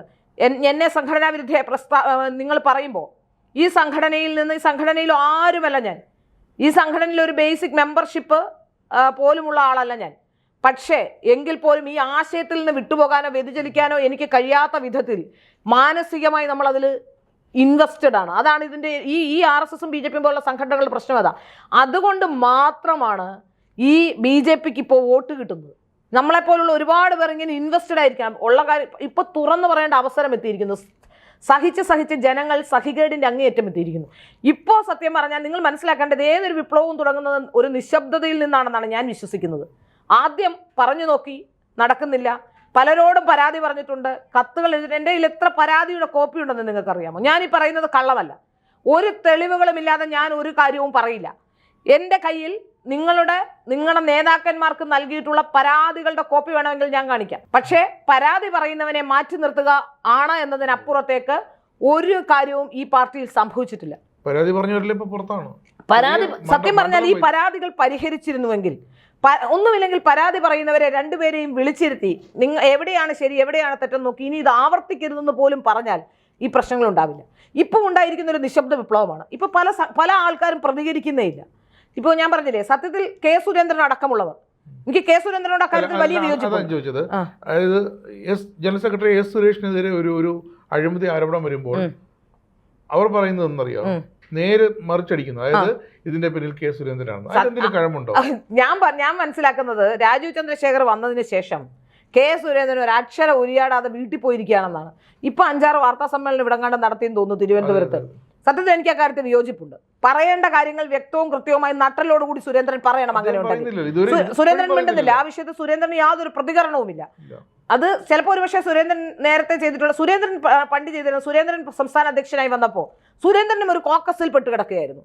പക്ഷെ അത് അഴിമതിയുടെ കോക്കസ് അല്ല. സുരേന്ദ്രൻ ഒരു കുറെ കൂട്ടുകാര്, അത് സുരേന്ദ്രന്റെ പ്രായത്തിലുള്ളവരോ രാഷ്ട്രീയമായി ബന്ധമുള്ളവരല്ല, കുറച്ച് കൂട്ടുകാരും ഒക്കെ ആയിട്ട് സുരേന്ദ്രൻ വേറൊരു ലോകത്ത് പോയതിൻ്റെയാണ് ഈ അവസ്ഥ ഈ BJP-ക്ക് ഉണ്ടായത്. സത്യത്തിൽ അന്ന് സുരേന്ദ്രൻ കുറച്ചുകൂടി ഒരു സംസ്ഥാന അധ്യക്ഷൻ എന്ന ഇതിൽ സുരേന്ദ്രൻ പ്രവർത്തിച്ചിട്ടില്ല എന്നോ സുരേന്ദ്രൻ്റെ പ്രവർത്തനം മോശമാണോ എന്നല്ല ഞാൻ പറയുന്നത്. സുരേന്ദ്രൻ ചില സമയങ്ങളിൽ കൃത്യമായി ചില കാര്യങ്ങളിൽ തീരുമാനമെടുക്കാനോ അല്ലെങ്കിൽ ആൾക്കാരുമായി സംവദിക്കാനോ, സുരേന്ദ്രൻ ഇപ്പോൾ പത്രക്കാർ വിളിച്ചാൽ പോലും ഫോൺ, നമ്മളാരും വിളിച്ചാൽ സുരേന്ദ്രൻ ഫോൺ എടുക്കാറില്ലായിരുന്നു. സുരേന്ദ്രനെ ഏറ്റവും കൂടുതൽ ആക്രമിച്ചിട്ടുള്ള ഒരാളാണ് ഞാൻ. അന്നും സുരേന്ദ്രൻ ആൾക്കാർ എന്നെ വലിയ രീതിയിൽ സുരേന്ദ്രനുമായി ബന്ധപ്പെട്ടുള്ള ആൾക്കാർ വലിയ രീതിയിൽ എനിക്കെതിരെ സോഷ്യൽ മീഡിയയിലൂടെ പ്രചരണം നടത്തിയിട്ടുണ്ട്. കേസ് പോലും ഞാൻ കൊടുക്കേണ്ട സാഹചര്യം ഉണ്ടായിട്ടുണ്ട്. ഇവരാരും അക്കാര്യത്തിൽ മോശമൊന്നുമല്ല, എല്ലാവരും അക്കാര്യത്തിൽ കണക്ക് തന്നെയാണ്. പക്ഷേ സുരേന്ദ്രനെ സംബന്ധിച്ച് നോക്കുകയാണെങ്കിൽ അന്ന് ഓർഗനൈസിംഗ് സെക്രട്ടറി ഉണ്ടായിരുന്നു, പണം കൈകാര്യം ചെയ്തിരുന്നത് അവരൊക്കെ തന്നെയാണ്. അപ്പോൾ അതുകൊണ്ട് തന്നെ വലിയൊരു അഴിമതി നടത്താനുള്ള സ്കോപ്പോ ഒന്നും അന്ന് ഉണ്ടായിരുന്നില്ല. അന്ന് ചില ആരോപണങ്ങളൊക്കെ, മറ്റു ചില ആരോപണങ്ങളൊക്കെ ഉണ്ടാകുന്നുണ്ട്. അത് എല്ലാവരെയും ബാധിക്കുന്ന വിഷയമാണ്, പാർട്ടിയെ മൊത്തത്തിൽ ബാധിക്കുന്ന വിഷയമാണ് ഇപ്പോൾ മറ്റുള്ള ആരോപണങ്ങളൊക്കെ. അല്ലാതെ ഒരു വിഭാഗത്തെ മാത്രം ബാധിക്കുന്നതല്ല. പക്ഷേ ഇവിടെ വളരെ കൃത്യമായി നമുക്ക് മനസ്സിലാക്കാൻ സാധിക്കുന്നു. ഞാൻ ചോദിക്കട്ടെ, സാധാരണഗതിയിൽ ഒരു ഇലക്ഷൻ വരുന്നു. പലരും ചോദിച്ച ഒരു ചോദ്യത്തിന് മറുപടി അവിടെയുണ്ട്. അതായത് എല്ലാവരും എന്നോട് ചോദിക്കുന്ന, ഒരു സ്ത്രീ സംസ്ഥാന സെക്രട്ടറി ഇത്രയും പണം എങ്ങനെ കൈകാര്യം ചെയ്തു എന്ന്. സാധാരണഗതിയിൽ ഇലക്ഷൻ വന്നാൽ ഇലക്ഷന്റെ ഓഫീസിന്റെ ചുമതല ഒരാളെ ഏൽപ്പിക്കുമെങ്കിലും പല കാര്യങ്ങളും പലർക്ക് ആയിട്ടാണ് നൽകുന്നത്. അതായത് ഇപ്പോൾ BJP ആയതുകൊണ്ട് കേന്ദ്രത്തിൽ നിന്ന് നേതാക്കന്മാർ വരും, അവരുടെ താമസമുണ്ട്, അവരുടെ യാത്രയുണ്ട്, അവരുടെ ഓരോ സ്ഥലത്തെയും പ്രചരണ പരിപാടികളുണ്ട്, അതിനുവേണ്ട ഫെസിലിറ്റികൾ ഒരുക്കേണ്ടതുണ്ട്. അപ്പോൾ ആ വിഷയങ്ങൾ ഒരാൾക്കായിരിക്കും, ഗസ്റ്റ് കോർഡിനേഷൻ വരുന്ന ആൾക്ക്. ഇനി അഥവാ അതുപോലെ തന്നെ മറ്റേ ഏതെങ്കിലും ഇപ്പോൾ ഇവൻറ്റ്സ് കാണും, അതായത് പ്രോഗ്രാം നടത്തുന്ന ആ പ്രോഗ്രാമിൻ്റെ ചാർജുകൾ, അപ്പോൾ പ്രോഗ്രാമിൻ്റെ ചാർജുകൾ ഒരാൾക്കാവും, കൊടി ഒരാൾക്കാവും, പ്രചരണ ചുമതല ഒരാൾക്കാവും, പിന്നെ ബാക്കിയുള്ള അങ്ങനെ ഓരോ വിഷയത്തിലും ഹെലികോപ്റ്റർ ഒരാൾക്കാവും. ഇങ്ങനെ ആയിരിക്കും.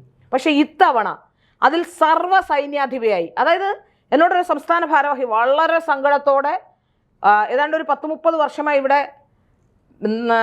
പ്രവർത്തനം നടത്തിക്കൊണ്ടിരിക്കുന്ന, വളരെ പ്രഗത്ഭമായ രീതിയിൽ പ്രവർത്തനം നടത്തിക്കൊണ്ടിരുന്ന നല്ലൊരു നേതാവ് സങ്കടത്തോടു കൂടി എന്നോട് പറഞ്ഞത്, അവിടെ ചെന്നാൽ റൂം അലോട്ട് ചെയ്യണമെങ്കിൽ, അതായത് BJP ഓഫീസിൽ ചെന്നാൽ റൂം അലോട്ട് ചെയ്യണമെങ്കിൽ ഈ മാടം കനിയണമായിരുന്നു എന്നാണ്.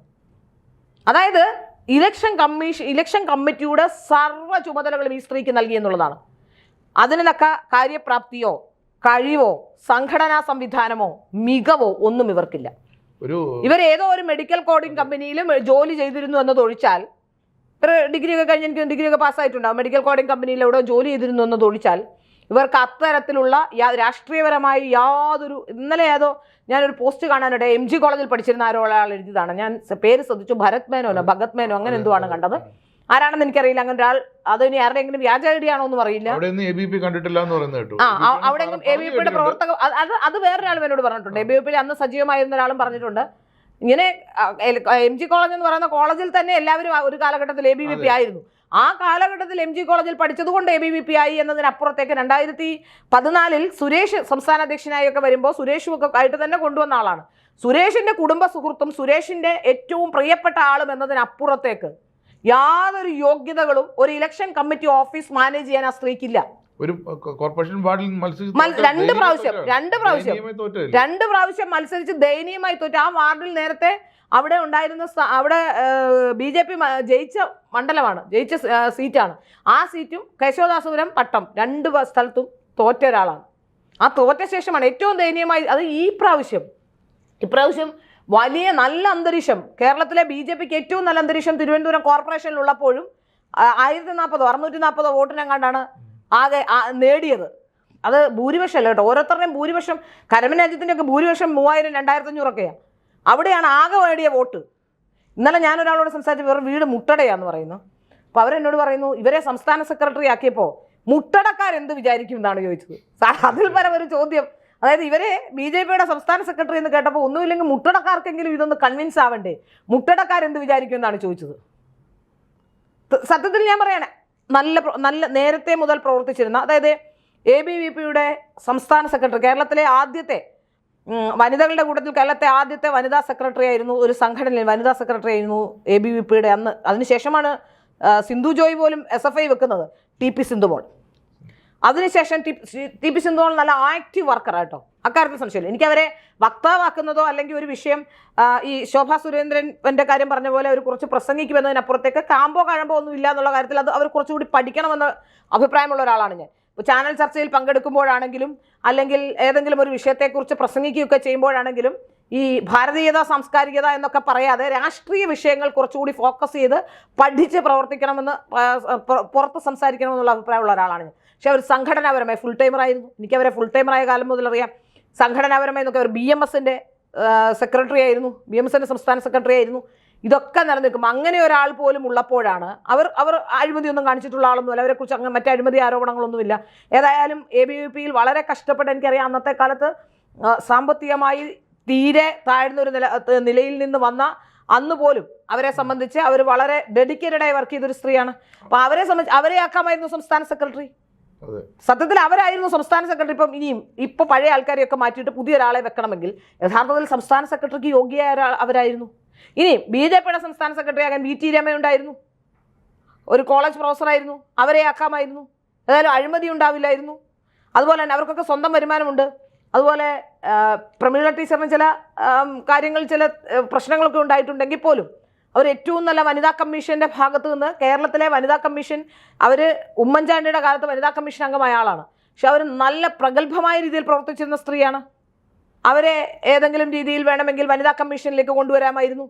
അപ്പം ഇങ്ങനെയൊന്നും ആരെയും കൊണ്ടുവരാതെ യാതൊരു കഴിവും കാര്യപ്രാപ്തിയും ഇല്ലാത്ത സുരേഷിന്റെ കുടുംബ സുഹൃത്താണ് എന്നതിന്റെ പേരിൽ മാത്രം അവരോധിക്കപ്പെടുക. അതിന്റെ പിന്നിലെ ലക്ഷ്യം പണമുണ്ടാക്കുക എന്നുള്ളതാണ് ഇപ്പോൾ 100% വ്യക്തം. നേരത്തെ പറഞ്ഞ സിദ്ധുപോലടക്കം പ്രമീളയടക്കം ടീച്ചറടക്കമുള്ളവർ ഉള്ളപ്പോൾ ഫണ്ടില്ല, സംഘടനയ്ക്ക് പ്രവർത്തന ഫണ്ട് വളരെ കുറവാണ്. ഇപ്പോഴതല്ല, അതെ, കേരളം പിടിക്കാൻ അത് മാത്രമല്ല എല്ലാ ചുമതലയും അവർ ഒപ്പിട്ടെങ്കിൽ അവിടെ ഒരു കാര്യം നടക്കും എന്നുള്ള രീതിയിൽ എല്ലാ ചുമതലയും ഏൽപ്പിക്കാനുള്ള എന്ത് കഴിവും കാര്യപ്രാപ്തി അത് വിശദീകരിച്ചാൽ മതി.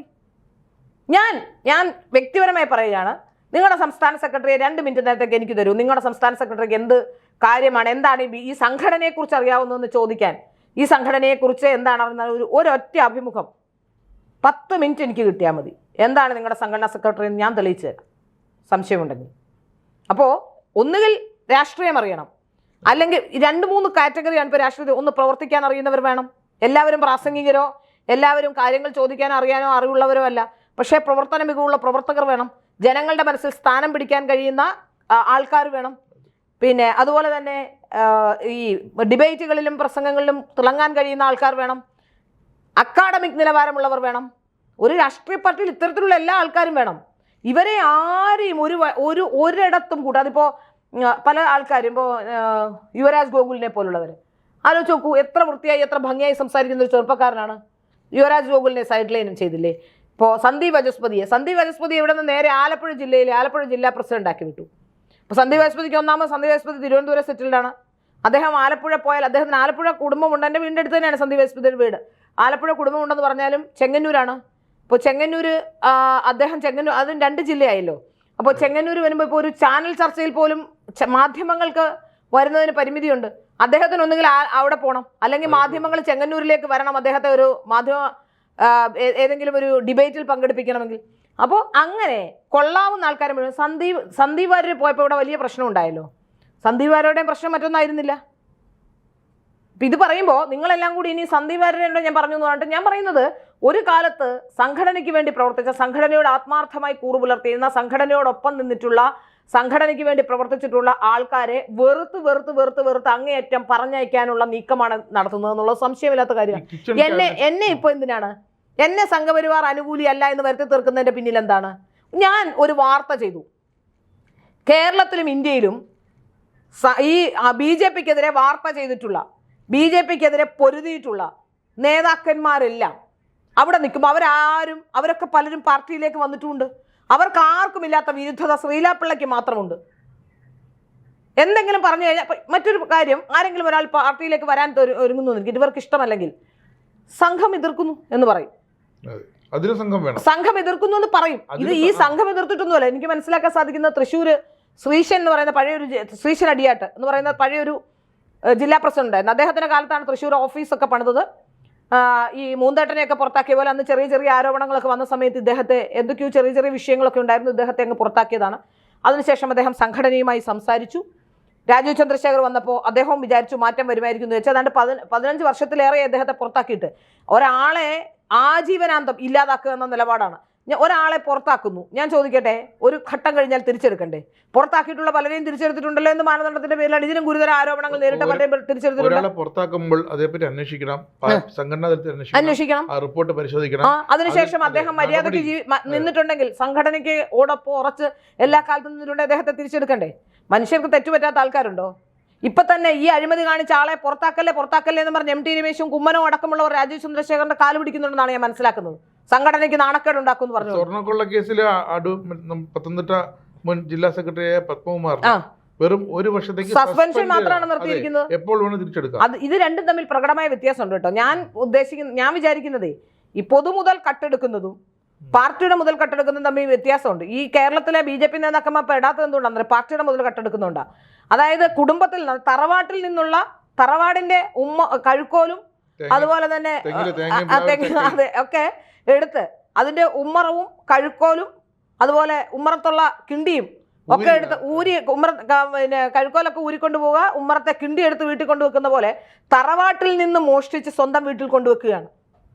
കേരളത്തിലുടനീളം ഞാൻ പറയുന്നത് തെറ്റാണെങ്കിൽ കേരളത്തിലെ ജനങ്ങൾ എന്നോടൊപ്പം നിൽക്കണ്ട. കേരളത്തിലുടനീളം കേരളത്തിലെ എല്ലാ മേഖലയിലും സമസ്ത മേഖലയിലും BJPയുടെ എല്ലാ താഴെ തട്ട് മുതൽ മുകളിലെ തട്ട് വരെ നേതാക്കന്മാർ, അവിടെ ഞാൻ പറയുന്നു പാവം പിടിച്ച പ്രവർത്തകർ അവിടെ നിൽക്കുന്നു. നേതാക്കന്മാർ കോടികളുടെ ആസ്തി ഉള്ളവരായി മാറുന്നുണ്ട്. ജോലിയുള്ളവരല്ല ഇവരാരും. ഓരോ തെരഞ്ഞെടുപ്പ് കഴിയുമ്പോഴും ഞാൻ അതും എടുത്തു വെച്ചിട്ടുണ്ട്. താമസിയാതെ ഞാൻ തരാം എല്ലാവർക്കും, എല്ലാം ഞാൻ പുറത്തു കൊണ്ടുവരും. തൃശ്ശൂർ ജില്ലയിൽ ഒരു ആന വരേണ്ട കഥയൊക്കെ എല്ലാവരുടെയും നമ്മൾ കണ്ടത്. അതെ അതെ പറഞ്ഞതാണ്. ഇവിടെ ഓരോ തെരഞ്ഞെടുപ്പിന് ശേഷവും ഓരോ നേതാക്കന്മാർക്കും ഉണ്ടായിട്ടുള്ള സാമ്പത്തികമായ വളർച്ച. എന്ത് ജോലി എടുത്തിട്ടാണ് നിങ്ങൾ ഇത്ര സാമ്പത്തികമായി വളർന്നിട്ടുള്ളത്? ഞങ്ങളൊക്കെ ജോലി എടുക്കുന്നവരാ, എന്നിട്ടും സ്വത്തിൽ വലിയ വർധനമൊന്നും ഡിഫറൻസ് ഒന്നും ഉണ്ടായിട്ടില്ല. ഉള്ളത് അച്ഛനുണ്ടാക്കിയതൊക്കെ ഉള്ളതുള്ളൂ. അതിനപ്പുറത്തേക്ക് വലിയ ഡിഫറൻസ് ഒന്നും ഞങ്ങളാരും ഉണ്ടാക്കിയിട്ടില്ല. ഒരു നോമിനലായ കാര്യമേ നടന്നിട്ടുള്ളൂ. ഈ ഒരു ദിവസം കൊണ്ട് കോടീശ്വരന്മാർ ശതകോടീശ്വരന്മാർ ഓരോ തെരഞ്ഞെടുപ്പ് കഴിയുമ്പോഴും ഈ തെരഞ്ഞെടുപ്പിൽ കോടീശ്വരനാണെങ്കിൽ അടുത്ത തെരഞ്ഞെടുപ്പിൽ ശതകോടീശ്വരന്മാരാകുന്നു. ആ കാഴ്ച എങ്ങനെയാണ് ഉണ്ടാകുന്നത്? എന്താണ് നിങ്ങളുടെ വരുമാന മാർഗം? യഥാർത്ഥത്തിൽ ഞാൻ പറയുന്നത്, നിങ്ങൾ എന്ത് ചെയ്യുന്നു എന്നുള്ളതിനപ്പുറത്തേക്ക് സംഘടനയെ നിങ്ങൾ നശിപ്പിക്കരുത്. സംഘടനാ പ്രവർത്തനം നടത്തണം. സംഘടനയിൽ കൊള്ളാവുന്ന ആൾക്കാർ വരണം. സംഘടന മുന്നോട്ട് പോകണം. സംഘടനയെ നശിപ്പിക്കാതെ നിങ്ങൾ എന്തെങ്കിലും ചെറിയ പൈസയൊക്കെ ഉണ്ടാക്കിയാലും ആരും ചോദ്യം ചെയ്യാൻ വരില്ല. ഇവിടെ മുഴുവൻ കക്കാനും മുക്കാനും ശ്രമിക്കുമ്പോഴാണ് പ്രശ്നം ഉണ്ടാകുന്നത്. കൊടി മുതൽ ഹെലികോപ്റ്റർ വരെ തീർച്ചയായിട്ടും കേരളത്തിലെ ഒരു രാഷ്ട്രീയ പാർട്ടിയിലും ഇത്തരൊരു ഗതികേട് ഒരിടത്തും ഉണ്ടായിട്ടില്ല. ഇപ്പൊ ഞാൻ ചോദിക്കട്ടെ, ഇപ്പോ മാരാർജി ഭവനിൽ ഒരു 2 വർഷം കൂടി ഇവരെ പോലുള്ളവരെ നിർത്തിയാൽ എന്താണ് അവസ്ഥ ഉണ്ടാവുക? മാരാർജി ഭവന്റെ കല്ല് വരെ ഇളക്കിക്കൊണ്ടുപോകും. കല്ല് താഴത്തെ കല്ല്.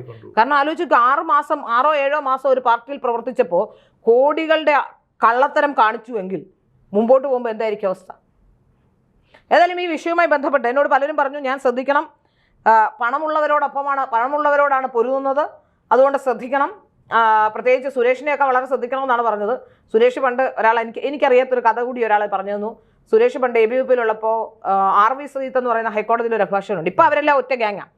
അപ്പോൾ RV ശ്രീജിത്തുമായി എന്തോ പ്രശ്നമുണ്ടായ സമയത്ത് RV ശ്രീജിത്തിനെ അടിക്കാൻ അന്നത്തെ കാലത്ത് ABVP-യിലുള്ള സമയത്ത് ആളെ വിട്ടു എന്നാണ്. അതെനിക്കറിയാത്തൊരു കഥയാണ്. അപ്പോൾ അന്ന് ആളെ വിട്ടു. അന്ന് സുരേഷിന് സാമ്പത്തികമായി വലിയ ഇതൊന്നുമില്ല. അന്ന് ഇത്രയും പ്രഗത്ഭനല്ല, ഇത്രയും മറ്റ് സംവിധാനങ്ങളില്ല. എന്നിട്ട് പോലും അന്ന് അടിക്കാൻ ആളെ വിട്ടുവെങ്കിൽ ഞാൻ ശ്രദ്ധിക്കണമെന്നൊക്കെ ആൾക്കാർ പറയുന്നുണ്ട്. അതെന്തായാലും നോക്കാം. അല്ല, ഇതൊരു രാഷ്ട്രീയ പാർട്ടിക്കെതിരെ ആ പാർട്ടിയിലെ ഒരു വിമത വിഭാഗമോ നേതാവോ പറയുന്നതല്ല, ഇതൊരു മാധ്യമ പ്രവർത്തകയാണ്. ഭാരത് ലൈവ് എന്ന് പറഞ്ഞ ഒരു ലൈവ് ന്യൂസ് ചാനലിന്റെ വെളിപ്പെടുത്തലാണ് ഇതൊക്കെ. അതിന്റെ ചീഫ് എഡിറ്ററായ ശ്രീല പിള്ളയാണ് ഇത്തരം കാര്യങ്ങൾ ആധികാരികമായി തെളിവുകൾ സഹിതം സംസാരിക്കുന്നത്. അങ്ങനെ വരുമ്പോൾ ഇത് ഒരു മാധ്യമ റിപ്പോർട്ടിങ്ങും അതിനെതിരായി വരുന്ന പ്രതിയാക്കപ്പെടണം. ഇതിലിപ്പോ പറയുന്ന എന്റെ പിറകിലും മുമ്പിലും ഒരു ഉത്തരം കൂടി പറഞ്ഞേക്കാം. എന്റെ പിറകിലും മുമ്പിലും ഒക്കെ ആരോ ഉണ്ടെന്നുള്ളതാണ് നിങ്ങൾ പറയുന്നത്. എന്റെ പിറകിലും ആരുമില്ല, മുമ്പിലും ആരുമില്ല. മുമ്പിലുണ്ടായിരുന്നത് നേരത്തെ എൻ്റെ പിതാവായ ഗോപാലകൃഷ്ണ പിള്ളയായിരുന്നു. അദ്ദേഹം 1 വർഷത്തിന് മുമ്പ് മരിച്ചുപോയി. ഇപ്പം എൻ്റെ സൈഡിൽ ചേർന്ന് നിൽക്കുന്നത് J. ഗോപികൃഷ്ണൻ എന്ന് പറയുന്ന മാധ്യമപ്രവർത്തകനാണ്, എൻ്റെ ഭർത്താവ്. വേറെ ആരെയും ഞാൻ അങ്ങനെ സൈഡിലൂടെയും മുമ്പിലൂടെയും ഒന്നും കൊണ്ടു നടക്കുന്ന ആളല്ല. അവരൊക്കെ പറഞ്ഞാൽ മാത്രമേ ഞാൻ അനുസരിക്കുകയുള്ളൂ. വേറെ ആരും പറഞ്ഞാൽ ഞാൻ അനുസരിക്കുമെന്ന് നിങ്ങൾ വിചാരിക്കേണ്ട. അവർ പറഞ്ഞാൽ അതിൽ കഴമ്പുള്ളതാണെങ്കിൽ ഞാനത് അനുസരിക്കുമെന്നതിനപ്പുറത്തേക്ക് മറ്റാരും എൻ്റെ പിറകിലോ സൈഡിലോ ഇല്ല. ഇവർ മാത്രമേ ഉള്ളൂ. അതുകൊണ്ട് മറ്റേതെങ്കിലും രാഷ്ട്രീയക്കാരുടെ പേര് പറഞ്ഞോ, ആരെങ്കിലും എൻ്റെ കൂട്ടുകാരാണെന്ന് പറഞ്ഞോ, എന്നെക്കുറിച്ച് അവിഹിതം പറഞ്ഞു വരുത്തി, ഇത് ഞാൻ വ്യക്തമായി പറയുകയാണ് നിങ്ങളോട്, അവിഹിതം പറഞ്ഞു വരുത്തിയോ വേറെ എന്തെങ്കിലും തോന്നിവാസം പറഞ്ഞോ എന്നെ മോശക്കാരിയാക്കാമെന്ന് ശ്രമിക്കേണ്ട. അത് നടക്കില്ല. ഞാൻ അതിനുള്ള കാര്യമൊന്നും ചെയ്യുന്നില്ല. അതുകൊണ്ടാണ് നടക്കില്ല എന്ന് പറയുന്നത്. ഈ സൈബർ ആക്രമണവുമായി നമ്മുടെ ഓരോ ചർച്ചയുടെയും ഓരോ വാർത്തയുടെയും കമൻറ്റുകളിലൊക്കെ വന്ന് നിറയുന്ന വെറും 3-4% പേരോടാണ് നിങ്ങൾ ഒരു മാധ്യമ സ്ഥാപനത്തിൽ അല്ലെങ്കിൽ ഒരു ചാനലിൽ അല്ലെങ്കിൽ ഒരു ദിനപത്രത്തിൽ ഒരു വാർത്ത വന്നാൽ നിങ്ങൾ എങ്ങനെ പ്രതികരിക്കും? ഇത് നിങ്ങൾ അതുപോലെ തന്നെ കണ്ടാൽ മതി. കാരണം നിങ്ങൾ നന്നാവാനുള്ള അവസരം ഞങ്ങൾ തരുന്നത്. നിങ്ങൾക്കൊരല്പം ക്ഷമയെങ്കിലും വേണം. എന്താണ് ഈ പറയുന്നത്? ഇതൊരു പാർട്ടിക്കെതിരെ പറയുന്നതല്ല. ഒരു മുതിർന്ന മാധ്യമ പ്രവർത്തക ഒരു രാഷ്ട്രീയ പാർട്ടിക്കുള്ളിൽ നടന്നുകൊണ്ടിരിക്കുന്ന ഒരു അഴിമതിയും ദുർഭരണവും കെടുകാര്യസ്ഥതയുമൊക്കെ അതിൻ്റെ സംസ്ഥാന നേതൃത്വത്തോട് ചൂണ്ടിക്കാട്ടുകയാണ്. എല്ലാ മാധ്യമപ്രവർത്തകരും എല്ലാ ചാനലുകാരും ഒക്കെ ഇതൊക്കെ തന്നെയാണ് ഇപ്പോൾ ചെയ്തുകൊണ്ടിരിക്കുന്നത്. അപ്പോൾ ഇതിന് മാത്രം അസഹിഷ്ണുത കാണിക്കേണ്ട ഒരു കാര്യവുമില്ല. കാരണം നിങ്ങളൊന്ന് കാത്തിരുന്ന് ഇതൊക്കെ ഒന്ന് ക്ഷമയോടെ പരിശോധിച്ചാൽ നിങ്ങൾക്ക് കാര്യങ്ങളൊക്കെ മനസ്സിലാകും. അല്ലെങ്കിൽ നിങ്ങളുടെ തൊട്ടടുത്തുള്ള നിങ്ങൾ താമസിക്കുന്ന അടുത്തെ ബൂത്ത് ചുമതലയുള്ളവരോ അല്ലെങ്കിൽ മണ്ഡലം സെക്രട്ടറിമാരോ ആയിട്ടുള്ള പാർട്ടി പ്രവർത്തകർ ഉണ്ടെങ്കിൽ എങ്കിൽ അവർ പറഞ്ഞു തരും. ഒരുപാട് കാര്യങ്ങൾ പറയാണ്ട് ഇതൊന്നും മാത്രമല്ല, യുവമോർച്ച നേതാവ് കള്ളു കുടിച്ച് ഹോട്ടലിൽ ബഹളം വെച്ചത്, ഒരുപാട് കാര്യങ്ങളുണ്ടെന്നേ. ഇത് ഒരുപാട് കാര്യങ്ങൾ എനിക്കറിയാം. അതൊന്നും ഞാൻ പറയാതിരിക്കുന്നത് പറയിപ്പിക്കരുത്.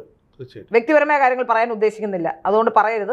സംഘടന നശിച്ചു പോകുന്നു, സംഘടന സംവിധാനങ്ങൾ ഇല്ലാതാകുന്നു എന്നതിൻ്റെ അടിസ്ഥാനത്തിലാണ് ഇത് ചൂണ്ടിക്കാട്ടുന്നത്. ഇനി ആരാണ് നിങ്ങളെന്ന് ചോദിച്ചാൽ 18 വയസ്സ് തികഞ്ഞ അന്നു മുതൽ BJPക്ക് വോട്ട് ചെയ്യുന്ന, ഞാൻ ഒരു മാധ്യമപ്രവർത്തകരും പറയാൻ ഒരു മാധ്യമപ്രവർത്തകരോ അല്ലെങ്കിൽ ചിലപ്പോൾ ഒരു പാർട്ടി പ്രവർത്തകർ പോലും പറയുമോ എന്ന് എനിക്കറിയില്ല, ഇത്രയും തുറന്ന് 18 വയസ്സ് മുതൽ കഴിഞ്ഞ തെരഞ്ഞെടുപ്പ് വരെ BJPക്ക് വോട്ട് ചെയ്തുകൊണ്ടിരിക്കുന്ന, BJP നന്നാവണമെന്ന് ആഗ്രഹിക്കുന്ന ഒരു സാധാരണ വോട്ടർ, ഒപ്പം ഒരു മാധ്യമപ്രവർത്തക. അതുകൊണ്ടാണ് മാധ്യമപ്രവർത്തകയായിരിക്കുമ്പോഴും കുറച്ചുകൂടി ഇമോഷണലായി ഞാൻ കാണുന്നത്. എനിക്ക് ഇഷ്ടമുള്ള ഒരു രാഷ്ട്രീയ പ്രസ്ഥാനം എന്ന രീതിയിലാണ്, അതിന് നാശമുണ്ടാകരുതെന്ന രീതിയിൽ തന്നെയാണ്. നിങ്ങൾ എന്നെ എത്ര വേണമെങ്കിലും ആക്രമിച്ചോളൂ, സംഘടനാ വിരുദ്ധയാക്കി പ്രഖ്യാപിച്ചോളൂ, നിങ്ങൾ എന്ത് ചെയ്താലും ഈ സംഘടന വിട്ട് മറ്റൊരു സംഘടനയിലേക്ക് ഞാൻ പോവുകയില്ല. സാധാരണക്കാരെ പുകച്ച് പുറത്തിയാടിക്കുന്നത് പോലെ സംഘടനയ്ക്ക് എനിക്ക് എന്നും, നിങ്ങൾ എന്നെ എവിടെ അടുപ്പിച്ചില്ലെങ്കിലും എനിക്ക് എന്നും വോട്ട് ചെയ്യാൻ കഴിയുമല്ലോ, അത് മതി. പക്ഷേ ഈ സംഘടന നശിക്കരുതെന്ന് എനിക്ക് ആഗ്രഹമുണ്ട്. കാരണം ഞാൻ വിചാരിക്കുന്ന ചില കാര്യങ്ങളുണ്ട്. ഈ സമൂഹത്തിൽ ഈ സംഘടനയും ഈ കാലഘട്ടങ്ങളിൽ വെല്ലുവിളി നിറഞ്ഞ തീവ്രവാദത്തിൻ്റെ കാലഘട്ടത്തിൽ, ന്യൂനപക്ഷ ഏകീകരണം സംഭവിക്കുന്ന കാലഘട്ടത്തിൽ, ഹിന്ദുക്കൾക്ക് ജീവിക്കാൻ പറ്റാത്ത സാഹചര്യത്തിൽ ഈ RSSും BJPയും പോലുള്ള സംഘടനകൾ ഉള്ളതുകൊണ്ടാണ് ഇന്നും ഇവിടെ ആത്മാഭിമാനത്തോടെ റോഡിലിറങ്ങി എനിക്ക് നടക്കാൻ സാധിക്കുന്നത് എന്നാണ് ഞാൻ ചിന്തിക്കുന്നത്. മറ്റ് ചില വിഭാഗങ്ങൾ ഭൂരിപക്ഷമാകുന്ന കാലത്ത് ഇവിടെ ജീവിക്കാൻ കഴിയില്ല എന്ന യാഥാർത്ഥ്യബോധം എൻ്റെ മുന്നിലുണ്ട്. എൻ്റെ മകൾക്കും മകളുടെ മകൾക്കും ഈ ഭൂമിയിൽ ജീവിക്കണം, അവിടെ സ്വസ്ഥമായി തന്നെ പഴയ കാലഘട്ടങ്ങൾ ആവർത്തിക്കരുത്. അതുകൊണ്ട് തന്നെ ഇനിയൊരു മലബാർ കലാപമോ മറ്റുള്ളതോ ഉണ്ടാകരുത് എന്ന് ആഗ്രഹിക്കുന്നത് കൊണ്ട് തന്നെ ഇത്തരം സംഘടനകൾ ശക്തമായി പ്രതിരോധം തീർക്കാൻ ഇവിടെ ഉണ്ടാകണം എന്ന് ആഗ്രഹിക്കുന്നത് കൊണ്ട് തന്നെയാണ് ഇവിടെ ഉണ്ടാകുന്ന പുഴുക്കുത്തുകൾ ഞാൻ ചൂണ്ടിക്കാട്ടുന്നത്. അതിൻ്റെ പേരിൽ എന്നെ നിങ്ങൾ എത്ര ആക്രമിച്ചാലും അതിൽ യാതൊരു കാര്യവുമില്ല. ഇങ്ങനെ അഴിമതി കാണിക്കുന്നവരെ നിങ്ങൾ എന്നെ പുറത്തു നിർത്തിക്കോളൂ, നിങ്ങൾ എന്നെ റോഡിൽ നിർത്തിക്കോളൂ, മാരാർജി ഭവനിൽ കയറരുതെന്ന് പറഞ്ഞോളൂ. മാരാർജി ഭവനിലേക്ക് കയറുകയോ എൻ്റെ സ്ഥാപനത്തിൽ ആരും ഇന്റർവ്യൂവിന് വരികയോ ചെയ്യരുതെന്നൊക്കെ പറഞ്ഞിട്ടുള്ള തെരഞ്ഞെടുപ്പിന് ശേഷം നമ്മൾ ആദ്യമേ BJPക്ക് പറ്റിയ വെറും 3 MLAമാരെ ജയിപ്പിച്ചല്ലോ എന്ന് പറഞ്ഞ് ഞങ്ങൾ ചർച്ച ചെയ്തു അല്ലേ. നമ്മൾ ചർച്ച ചെയ്തപ്പോൾ എന്താണ് BJPക്ക് പറ്റിയത്, സംസ്ഥാന ഘടകത്തിന് എന്താണ് ഒരു പിശക് പറ്റിയത്, മേൽനോട്ടത്തിൽ എന്താണ് ഒരു ജാഗ്രത കുറവ് പറ്റിയത് ചർച്ച ചെയ്തപ്പോൾ എന്താണ് അവർ പറഞ്ഞത്, ഇനി നിങ്ങളുടെ സ്ഥാപനത്തിലേക്ക് ചർച്ചയ്ക്ക് BJPയുടെ ആരെയും വിടില്ല, വേണ്ട അതിന്റെ എന്ന് പറഞ്ഞ് BJPക്കാരെ വരാതിട്ടുണ്ടോ? ഞാൻ ചോദിക്കുന്നത് അങ്ങനെയാണെങ്കിൽ ഈ ഏഷ്യാനെറ്റുമായി എങ്ങനെയാണ് മുന്നോട്ട് പോവുക?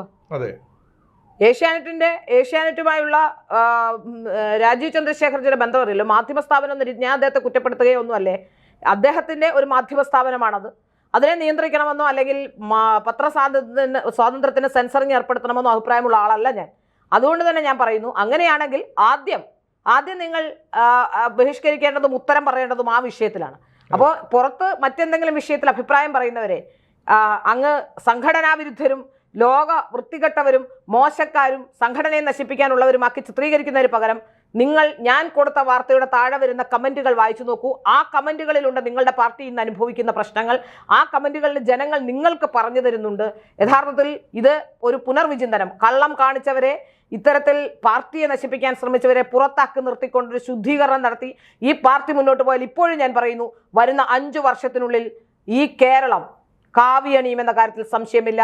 3 എന്നുള്ളതിൽ നിന്ന് ഏതായാലും ഒരു 40-50 കടത്താൻ ഒരു ബുദ്ധിമുട്ടും ഇല്ല. കേരളത്തിലെ ജനങ്ങൾ മാറ്റത്തിന് ആഗ്രഹിക്കുന്നുണ്ട്, BJPയെ സപ്പോർട്ട് ചെയ്യുന്നുണ്ട്.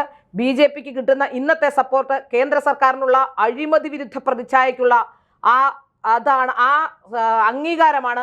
അത് മനസ്സിലാക്കിക്കൊണ്ട് കേരളത്തിൽ അഴിമതി കാണിക്കുന്ന നേതാക്കന്മാരെ മാറ്റി നിർത്തിക്കൊണ്ട് കേരളത്തിൽ BJP ബഹുദൂരം മുന്നോട്ട് പോകേണ്ടതുണ്ട്. അതിനുവേണ്ടിയാണ് ഞാനിത് പറയുന്നത്. ഇതിൽ വ്യക്തിവൈരാഗ്യത്തിൻ്റെയോ അല്ലെങ്കിൽ മറ്റേതെങ്കിലും തരത്തിലുള്ള പ്രശ്നങ്ങളൊന്നും തന്നെയില്ല. അഴിമതി ആര് കാണിച്ചാലും അവരെ പുറത്താക്കണം. സംഘടനയെ കാർന്നു തിന്നാൻ അനുവദിക്കരുത്.